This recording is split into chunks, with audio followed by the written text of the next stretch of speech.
네, 안녕하십니까. 자, 오늘은 여러분들하고, 마지막 7단원 수권의 구성과 순환 두 번째 중단원 해수의 성질에 대해서 한번 알아보도록 하겠습니다. 바닷물의 성질은 온도가 어떤가, 염분이 어떤가, 알아보게 될 건데요. 첫 번째 소단원은 해수의 염분입니다. 염분이라 아마 여러분들 들어봤어요? 염분이 높다, 낮다. 자, 그래서 여러분들 소금하고 관련이 있는데요. 이번 단원이 하고 선생님이 딱 떠오른 게 뭐냐면, 자, 소금 보이죠? 소금, 염류.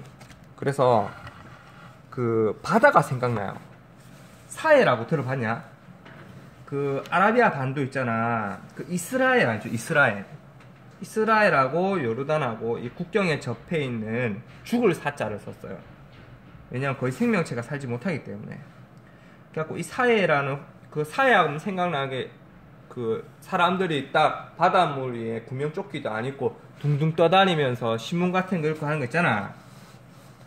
그래가지고 선생님이 알아보니까 해수면보다 이 사해가 한 400m 이상 낮대요. 지구상에서 가장 낮은 곳에 위치한 호수라고 하네. 그리고 보통 바닷물 1kg에 소금이 있잖아. 이 소금을 포함한 녹아있는 물질을 염류라고 부르는데 좀 이따 배울 거야. 보통 염류가 35g 녹아있는데 여기는 200g에서 300g 녹아있대. 보통 바다의 9배 해당하죠. 그래서 이렇게 염분이 매우 높아서 사람이 물에 가라앉지 않는 곳으로 유명하죠. 여러분들 달걀을 물에 넣으면 가라앉잖아. 근데 소금을 막 섞으면 어떻게 돼? 달걀이 물에 뜨죠. 그 원리랑 똑같은 거야. 근데 사해에도 있잖아. 생명체 거의 살지 않지만 박테리아하고 몇몇 다세포 생물들이 살기는 산답니다. 참 그런 곳에서도 생물이 사는군요. 근데 이렇게 이 호수가 염분이 높은 까닭이 뭐냐면 북쪽으로부터 요르단 강으로부터 물이 유입되는데 문제는 뭐냐면 나가는 강이 없대. 계속 쌓이기만 쌓이고. 그래서 염분이 이렇게 높아졌다고 합니다. 자, 그럼 수업 시간에 선생님이 동영상 하나 보여줄 거예요. 수업 시작 전에. 잠깐 이거 보여줄게. 어떤 아저씨 있죠? 아유, 이 아저씨, 아유, 좋아 보이네. 자, 여기까지만 보여줄게. 계속 보여주면 또 걸린다. 또 유튜브 저작권 침해해가지고. 자, 그러면 공부를 시작하도록 하겠습니다. 자, 바닷물에는 어떤 물질이 들어있을까, 얘들아? 먼저 학습 목표 보도록 하겠습니다. 염분에 영향을 주는 요인을 설명할 수 있다. 그리고 염분비 일정의 법칙에 대해서 우리가 알아보자. 자, 그러면 바닷물에는 어떤 물질이 있을까? 바닷물을 가열하거나 증발하거나 그 다음에 바람을 불게 해서 물을 날려버리면 하얀 알갱이가 남아요. 이 하얀 알갱이를 자 따라해보세요. 염류라고 합니다. 염류. 그래서 여러분들 바닷물의 맛을 봤지만 보면 알겠지만 맛을 보면 짠맛도 느껴지고 쓴맛도 느껴져요.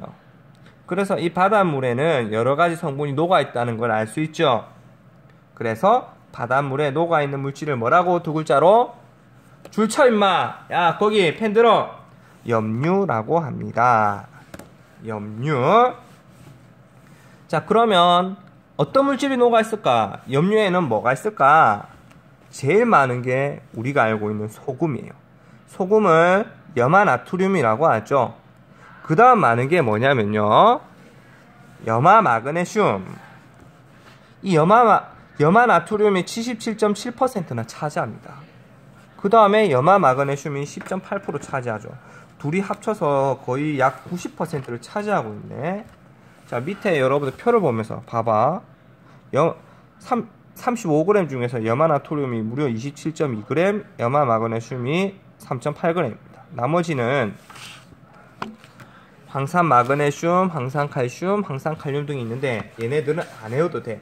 대신에 1등, 2등은 꼭 외워야 돼. 1등이 누구? 염화나트륨. 그리고 2등이 염화마그네슘. 염화마그네슘은 바로 쓴맛을 내는 성분이야. 여러분들 두부 넣을 때 이 두부를 굳게 하기 위해서 응고제로 쓰는 게 간수라고 해서 할매들 아는데 다 할머니들 그게 바로 염화 마그네슘이거든요. 자, 이렇게 염료에 대해서 알아보았습니다. 염료에는 소금만 있는 거 아니에요. 염화 나트륨만 있는 게 아니에요. 자, 그 다음 이렇게 해수에 들어있는 염료의 양은 많이 녹아있을 수도 있고 적게 녹아있을 수도 있잖아. 그래서 이 염료의 양을 바닷물 1kg에 들어있는 염료의 양을 나타낸 게 염분이야. 그람수로. 염료의 양을 나타낼 때 이제 질량을 그람으로 할 건지 킬로그램으로 할 건지 아니야. 그람으로 해가지고 수치로 나타내는 거야. 그럼 단위는 뭘 쓰냐? 여기서 단위 줄쳐보자 얘들아. 단위는 퍼밀 또는 PSU를 사용하는데 둘 다 똑같다고 보면 돼. 근데 여러분들은 익숙한 게 뭐냐면 잘 봐봐. 이거만 해봤지 이거. 이거는 뭐야? 퍼센트. 그래서 예를 들면 바닷물 100g 있어. 그러면 염류가 총 35g 녹아 있어. 그래서 우리는 이거를 퍼센트로 나타내면 농도를 100분의 35 곱하기 100 해서 약분 때리면 35%라고 수학 시간에 배웠지? 야, 그 펜 들고 열심히 집중해라. 자, 배웠잖아. 그치? 근데 퍼센트가 아니라 이 퍼밀은 뭐냐면 잘 봐봐. 바닷물이 1000g이 있어. 근데 이 안에 염류가 총 35g이 녹아 있는 거야. 그래서 1000분의 35에다가 곱하기 1000을 해서 약분해가지고 35가 나오지. 아, 미안. 아, 헷갈렸다. I'm sorry. 왜 헷갈렸지? 35%. 이제 알겠다. 미안. 아, 맞아요. 아, 순간적으로 헷갈렸어. 잠바 좀 벗어야겠네. 아씨, 열받아. 자, 옷 좀 벗고. 늙었어. 아유, 간단한 거. 네. 자, 바닷물이 100g 있을 때 염류가 35g 있으면 35%잖아. 백분율. 그쵸? 근데 바닷물이 1000g 있을 때 농도가 더 연하죠. 35g 녹아 있으면 1000분의 35에다가 1000을 곱해갖고 35 되잖아. 이걸 퍼밀이라고 합니다. 35 퍼밀 1000분율. 오케이? 그래서 35 퍼밀이라고 주로 안 쓰고 요즘에는 PSU라는 단위를 많이 사용합니다. 전 세계 바다를 측정하니까요. 전 세계 지구상의 바다의 평균 염분이 35 PSU예요. 35 PSU. 그럼 35 PSU를 해석하면 어떻게 되냐? 바닷물 얼마? 바닷물이 1kg 있어. 그럼 바닷물이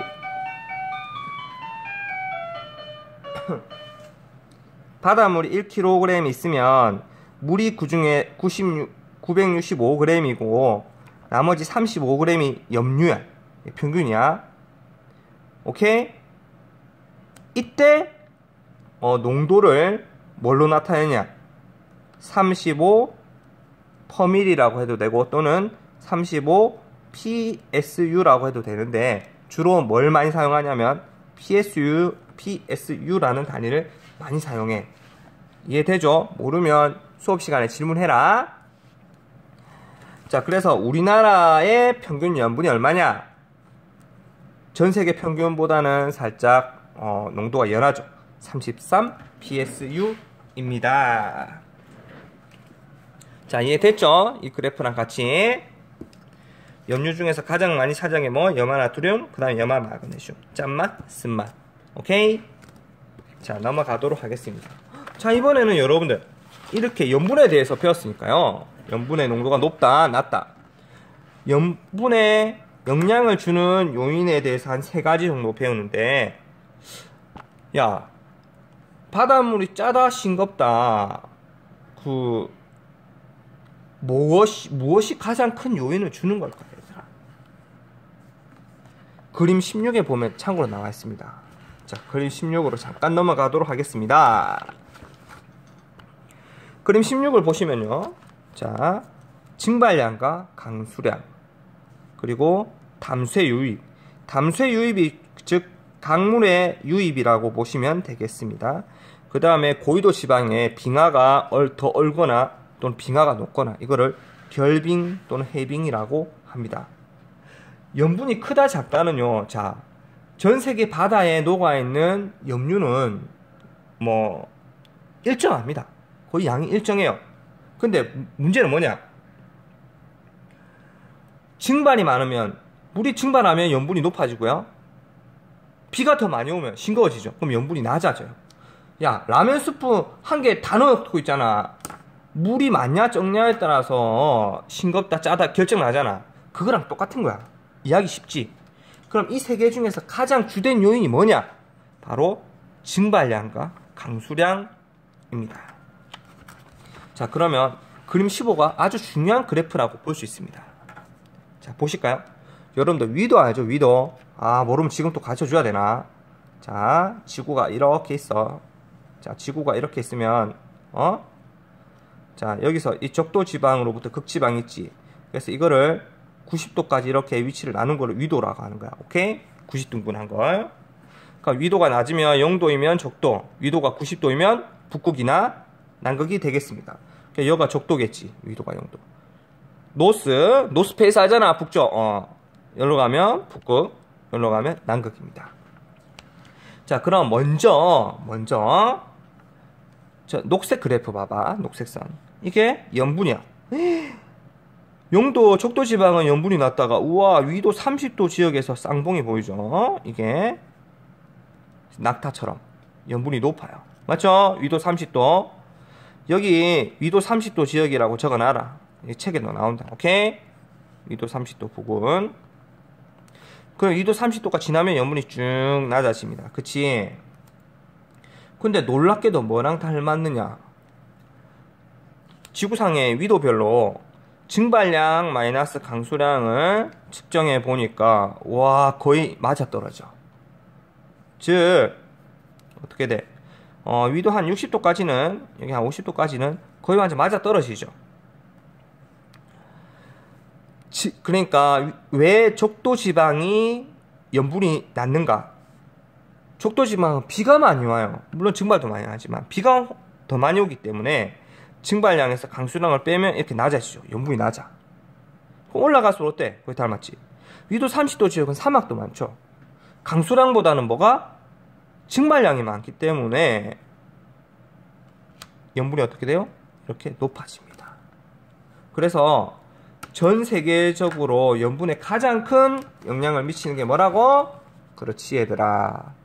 증발량과 강수량입니다.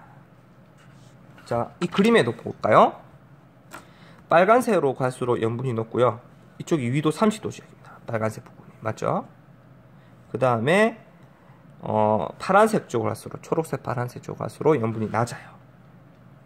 이해되시죠? 이 그래프가 그대로 투영되고 있습니다. 그래서 염분이 가장 높은 지역은 북반구, 남반구 모두 위도 30도 부근이다. 줄을 쳐주세요. 그리고 적도 부근은 염분이 낮아요. 그 다음에 참고로 얘기하면 대양의 중앙부는 주변부보다 염분이 높다. 이 말이 무슨 말이냐면 대양이라면 이 큰 바다잖아. 태평양, 인도양, 대서양. 그러니까 중앙부보다는 중앙부가 염분이 높고 주변부는 염분이 낮잖아. 이게 왜 그러냐? 강물이 유입되면 싱거워지죠. 그래서 염분이 낮아지죠. 자, 그 밑에 내용 보도록 하시겠습니다. 바닷물의 염분은 증발량과 강수량, 이게 1이죠. 그 다음에 강물의 유입, 그 다음에 빙하가 더 얼거나 아니면 녹거나 결빙하고 해빙의 영향을 받습니다. 증발량이 많으면 당연히 물의 양이 줄어들어서 염분이 높아지는 거 맞죠? 그럼 반대로 강수량이 많아지면 어떻게 돼요? 싱거워진다. 염분이 낮아집니다. 이거를 여러분들 라면 물의 양을 조절한다고 생각해봐봐. 그게 맛을 결정하잖아. 농도를 결정하고 국물 맛. 한편 강물은 해수보다 염분이 당연히 낮죠. 강물의 유입이 많은 곳은 어떻게 돼요? 당연히 염분이 낮아집니다. 체크해주세요. 그 다음 고위도 지방에 가면 바닷물이 얼죠. 그럼 순수한 물만 얼어. 그럼 거기는 염분이 높아. 얼음이 녹는 지역은 염분이 낮아지겠죠. 자, 이렇게 여러분들하고 학습 목표 1번 염분의 영향을 주는 요인에 대해서 알아보았습니다. 그럼 마지막 학습 목표 염분비 일정의 법칙에 대해서 한번 알아보도록 하겠습니다. 여러분들 여기 보시면요 챌린저호라고 나오죠. 해양탐사선. 이게 그 1872년쯤인가 그때 영국에서 출발한 탐사선이에요. 무려 4년 동안 전 세계 곳곳을 돌아다녔죠. 그래서 총 우리가 6,400km 반지름이 지구둘레가 한 4만 km. 이 챌린저는 12만 7천 km를 막 돌아다녔습니다. 지구의 바다 곳곳을. 그래서 탐사 기간 동안 여러 자료를 수집하고 바닷물의 온도, 염분, 밀도, 해류, 퇴적물의 분포, 생물의 분포. 그래서 나온 게 바로 해양학입니다. 우리나라에도 대학교에 보면 해양학과가 있잖아요. 바로 이 1872년도에 출발한 이 챌린저호에 의한 자료에 의해서 해양학이 발전되게 되었죠. 그래 그 결과가 여기 교과서에도 나와 있습니다. 근데 한 가지 챌린저호가 발견한 재밌는 사실인데요. 정말 많이 싸돌아다녔잖아. 전 세계 바다를. 그래서 대부분의 바다에서 있잖아. 바닷물에 들어있는 염료의 비율이 일정하다는 사실을 알아냈어. 봐봐. 그러니까 염분은 다를 수 있어. 야, 전 세계 평균은 35 PSU인데 바닷물 1kg에 동해는 33g, 북극해는 30g, 홍해는 좀 짜네. 40g 들어있어. 근데 염화나트륨, 염화마그네슘, 황산마그네슘 등등 이 비율 있잖아. 이 비율이 다 똑같아. 그러니까 키가 160, 사람도 그러니까 키가 160일 수도 있고 키가 180이 될 수 있잖아. 그러니까 160이던 애가 키가 180이 되면 머리만 커지는 게 아니고 팔도 길어지고 다리도 길어지고 다 비율이 다 커지는 거야. 이해하시겠죠? 비율이 다 똑같아요. 우리는 이걸 누가? 챌린저가 밝혀냈어. 그래서 염분이 높고 낮은 거 관계없이 바닷물에 들어있는 염류 사이의 비율이 일정해. 이 법칙을 뭐라고? 빨간색으로. 자, 따라해보세요. 염분비 일정의 법칙. 따라해라 임마. 염분비 일정의 법칙. 자, 염분비 일정의 법칙이에요. 그래서 이 그림 17에 보면 염분은 여기가 제일 높죠. 북극해가 제일 낮고요. 그래갖고 염분이 차이가 나는데 그럼 당연히 염화나트륨, 염화마그네슘 이 양도 서로 차이가 나겠죠. 근데 비율은 어떻게 돼? 다 똑같아요. 이거 비율이 다 77.7%로 똑같고 염화마그네슘도 10.9%로 똑같고 황산마그네슘도 4.8%로 똑같아요. 무슨 법칙? 염분비 일정의 법칙입니다. 자, 그 밑에 미니 탐구. 아, 요새 감기가 들어갖고 목이 진짜 아프네요. 자, 해수에 들어있는 전체 염류 중에서 가장 많은 양을 차지하는 건 염화나트륨. 어떤 바닷물 1kg에 염화나트륨이 27g 들어있다. 그러면 이 해수에 들어있는 전체 염류양을 계산할 수 있어 얘들아. 잘 봐봐. 선생님이 식을 세웠어. 계산은 너희가 직접 해. 자, 염화나트륨이 27g이면 염분비 일정의 법칙을 구하는 거야. 그럼 77.7%에 해당하잖아. 그럼 이 전체 양을 몇 g인지 모르겠지만 이게 100%라고 이렇게 보고 비례식을 세워버렸어. 그래서 선생님은 이렇게 비례식을 풀어갖고 33.7g이라는 걸 알아냈죠. 이거를 PSU로 고치면 어차피 바닷물 1kg이라고 가정했기 때문에 34.7 PSU. 염분이 33 PSU인 해수 1kg에 들어있는 이거는 33g. 오케이? 동해와 홍해의 염분은 서로 다르지만 각 해수에 들어있는 염화나트륨의 구성비는 서로 같다. 무슨 법칙? 염분비 일정의 법칙이다. 야, 이렇게 우리가 염분비 일정의 법칙도 알았으니까 염분의 영향을 주는 요인도 알았고, 우리나라 주변 바다의 염분의 분포에 대해서 한번 알아보도록 할까? 이거 사회 시간에 배우고 싶은데. 물도 없네. 자, 해수의 염분은 장소와 계절에 따라서도 다른데요. 자, 맨 처음 그림 18. 여기 한반도가 있고, 자, 여기는 메도리노 2월이야. 여기는 8월이야. 자, 여기는 서해지, 서해. 여기 동해, 남해. 자, 2월, 8월 어디가 염분이 높아? 어디가 염분이 낮아? 그렇지. 2월달이, 겨울이 여름보다 염분이 높지. 오케이? 이유가 뭘까요? 네, 잘했어요. 사회시간 때 공부를 여러분들 잘했나봐. 이 내용이 중복되죠? 그 이유는 바로, 야, 비가 언제 많이 오냐, 우리가? 장마철, 그래. 여름에 비가 많이 오죠? 싱거워지잖아. 그래서 염분이 낮고, 겨울철은 염분이 높아요. 이렇게 우리나라도 증발량과 강수량이 염분에 영향 억수로 끼치죠. 자, 그 다음 장소에 따라서, 자, 겨울이나 여름이나 동해 서해 비교해봐봐. 어디가 염분이 높고 어디가 염분이 낮니? 그렇지. 황해, 서해가 염분이 낮지, 여기가 염분이 높지. 왜 그럴까요? 사회 시간에 배웠잖아. 강물이, 야, 우리나라 한반도 이래 있죠. 자, 보이냐 이거? 그림 진짜 잘 그리네. 이래 태백산맥 있지, 이래 소백산맥, 산맥 이래 지나가자, 맞지?